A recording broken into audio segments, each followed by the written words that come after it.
papà mio, a malincuore ti scrivo questa letterina, perché come tu sai, fra pochi giorni è il mio compleanno, il mio primo compleanno senza di te.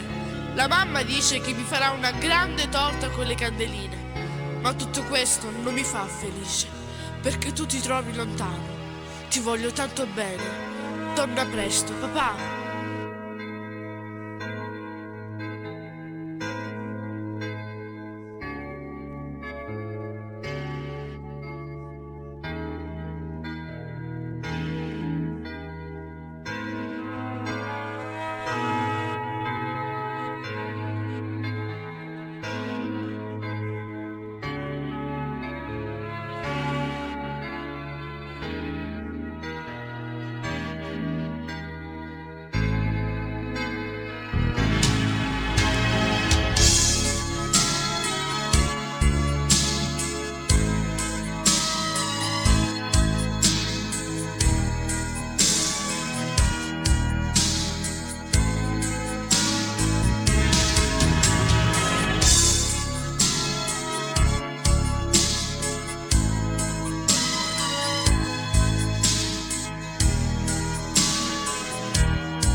Caro papà, penso sempre a te, con ansia aspetto il giorno che ritorni.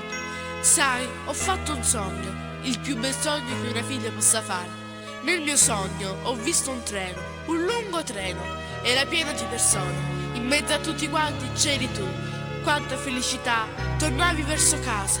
Poi mi sono svegliata e nel mio cuore ritornò la tristezza, perché fu solo un sogno, il sogno di una bimba senza felicità.